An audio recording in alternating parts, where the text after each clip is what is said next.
Long एक्सप्लॉइट्समध्ये resonance ट्यूनची L17 नंबरची slip जर तुमच्या समोर प्रॅक्टिकल परीक्षेला आली तर तुम्हाला काय काय लिहायचं याच्यावरती जर आपल्याला टाकायचे. तत्पूर्वी पुन्हा एकदा रिमाइंडर देतो की आपण प्रॅक्टिकल परीक्षेमध्ये जी रिडिंग घेणार आहोत तीच आपल्याला लिहायची आहे.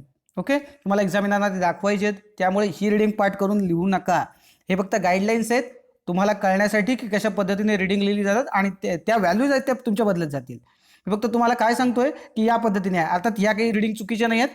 या रिडिंग्स ज्या आहेत त्या वेळेला घेतलेल्या आहेत. प्रत्येक सेटवर या वेगवेगळ्या असू शकतात, त्यामुळे याची काळजी घ्या आणि हे गाईडलाईन्स म्हणून वापरा. तर राईटअप कसा असेल, जर L17 नंबरची स्लिप तुमच्या समोर आली तर तुम्हाला काय प्रेझेंटेशन द्यायचंय याच्यावरती आपण नजर टाकतोय.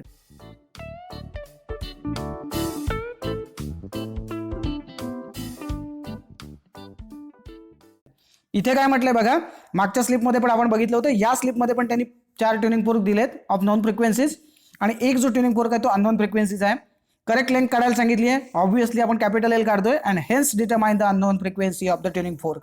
एकदम सिंपल पद्धतीने आपल्याला ही स्लिप त्यांनी सांगितलेली आहे. इथे कुठल्याही प्रकारचा ग्राफ काढायचा नाही, पण कॅल्क्युलेशन आतमध्ये येईल. काय काय असेल एम, काय असेल ॲपरेटस, याच्यावरती आता एक नजर टाकूया.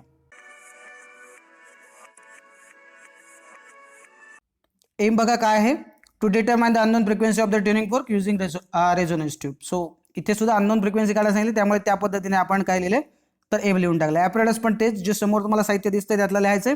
डायग्राम पुस्तकामध्ये जशी काढले त्याच पद्धतीने काढायची आहे. पुन्हा एकदा रिमाइंडर, हे लिहायचं नाही वाक्य, पुस्तकात दिली तशी डायग्राम प्रत्यक्ष काढायची आहे.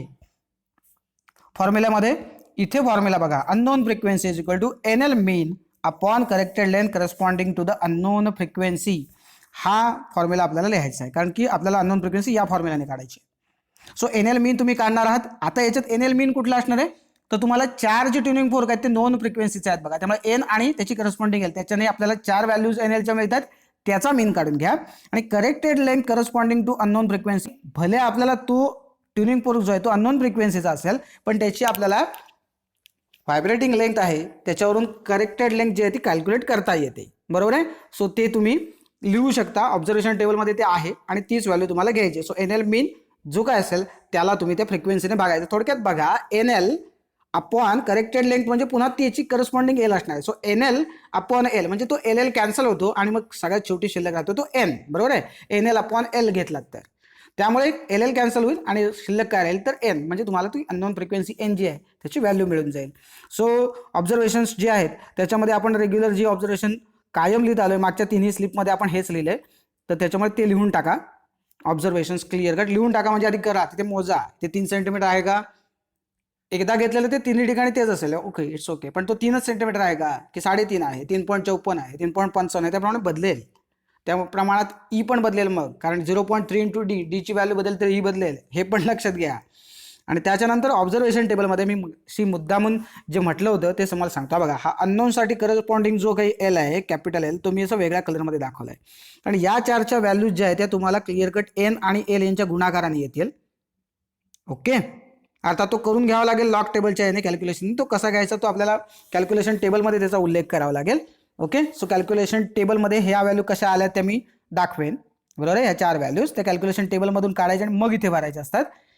आणि इथे काय होईल, अननोन असल्यामुळे ही एलची व्हॅल्यू तर मिळाली, पण एन अननोन आहे, त्यामुळे एन इंटू एलचा गुणाकार होतच नाही, त्यामुळे इथे डॅश करा. डॅश, कळलं, म्हणजे इथे ही व्हॅल्यू येतच नाही एन एलची व्हॅल्यू, पण या चौघांची तर आली. तर मग मीन कुणाचा घेऊ शकतो आपण, तर या चौघांचा घेऊ शकतो. सो तो घेतलाय आपण मीन, चौघांची बेरीज भागिले 4 करून हा आपला एन एल मीन आला. आणि जी एलची व्हॅल्यू म्हणत होतो करस्पॉन्डिंग टू अननोन काय ते, बरोबर आहे, अननोन ट्युनिंग फोर्क असं काहीतरी आपण त्या फॉर्म्युल्यामध्ये म्हटलंय. तर तुम्हाला काय करावं लागेल, तर ही जी व्हॅल्यू एन एल मीनची काढली त्याला या 32.6ने म्हणजेच या अननोन फ्रिक्वेन्सीच्या करस्पॉन्डिंग एलने भागायचं आहे, N L upon L. So या पद्धतीने आपण करतोय. तत्पूर्वी एन एलचं जे कॅल्क्युलेशन आहे, हे 4 अंक कुठून आले, डायरेक्ट करायचे नाही आहेत, तुम्हाला ते कॅल्क्युलेशन करून दाखवावं लागेल. हा एन आणि करस्पॉन्डिंग हा कॅपिटल एल यांचा तो गुणाकार आहे थोडक्यात हा. ओके, तुम्ही डायरेक्ट करू शकत असाल तर करा, हरकत नाही. 512 गुणिले 16.3 यांचा गुणाकार 8347 वगैरे जर तुम्ही दाखवू शकत असाल तर काही हरकत नाही. आता तो वेगळा येईल, कारण जर डायरेक्ट कराल तर हे तुम्ही लॉग टेबलने करताय म्हणजे 4 अंकी आला. हे बाकीचं पॉईंटमध्ये पण येऊ शकतं अदरवाईज, की जर तुम्ही 512 गुणिले 16.3 मग 3ने गुणावं लागेल, मग 6ने गुणणार, मग 1ने गुणणार, असं सगळं करून जे तुम्ही काढाल तर ते 4 अंकी आणि पॉईंटमध्ये पण येईल. ओके, सो या पद्धतीने करा. कसंही करा तुम्ही, असं काही कुठे सांगितलेलं नाही की लॉग टेबलनंच सोडवा. सोपं जातं म्हणून लॉग टेबल दिलंय, पण काही लोकांना लॉग टेबलच कठीण जातं, त्यामुळे ते नॉर्मल पद्धतीने हे करू शकतात, त्याला काही प्रॉब्लेम नाही. लॉग टेबलचा वापर केला पाहिजे असं कुठे लिहिलेलं नाही. त्यामुळे सिम्पली तुम्हाला जर करता येत असेल तर तुम्ही करूच शकता. आता समजा 4x2 हे जर तुम्हाला कॅल्क्युलेशन करायचं तर तुम्ही 4चा लॉग बघणार, 2चा लॉग बघणार, बेरीज करणार आणि अँटीलॉग असं करणार काय. 4×2 = 8 तुम्हाला येत आहे. तसंच याचा पण गुणाकार जर तुम्हाला येत असेल तर तुम्ही डायरेक्ट लिहूच शकता. सो ते लिहा. तर आता सांगायचा मुद्दा काय की या NL मीन ही जी काही व्हॅल्यू आपण काढली 8348.75, याला फक्त L ने भागल्यात म्हणजे 32.6 की आपल्याला अननोन फ्रिक्वेन्सी मिळेल. सो कॅल्क्युलेशन पहिलं जे आहे ते टेबल आधी दाखवतो तुम्हाला, जिथे आपण या व्हॅल्यूज काढल्या. बरोबर आहे. एन आणि एलचा गुणाकार म्हणून एनची लॉग एन ती व्हॅल्यू एकत्र घेतली. ह्या सगळ्या त्या लॉग एनच्या व्हॅल्यू चौघांसाठीच्या. इथे लॉग एल, बरोबर ना, कारण आपण एनचा लॉग घेणार, एलचा लॉग घेणार, मग ते जे काही लॉग आले असणार त्यांची बेरीज करणार, त्याला त्यांनी सी म्हटलंय, आणि मग त्याचा अँटीलॉग घेतला की आपल्याला काय मिळतो, रिझल्ट मिळतो. सो याचा अँटीलॉग तो हा. तर या त्या 4 व्हॅल्यू आहेत ज्या आपण मगाशी बघितल्या पाठीमागे. ओके, परत एकदा तुम्हाला दाखवतो. ह्या बघा, 8347, 8351, 8345 आणि 8352 कुठून घेतल्या, इथून घेतल्या, या त्या 4. ओके, आणि मग हा मी इथे काढला होता तोच मी तिथे लिहिला. ओके, सो आत्ता तुमचं ॲक्च्युअल कॅल्क्युलेशन जे मी मगाशी म्हटलं तो हा फॉर्म्युला.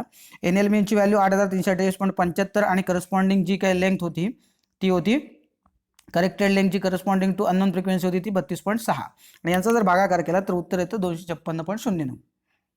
म्हणून तुम्ही रिझल्ट असा लिहू शकता, the unknown frequency of the tuning fork is equal to 256.09 hertz असं लिहिला तरी चालेल, किंवा पुढे is approximately equal to 256 hertz असं लिहून टाका.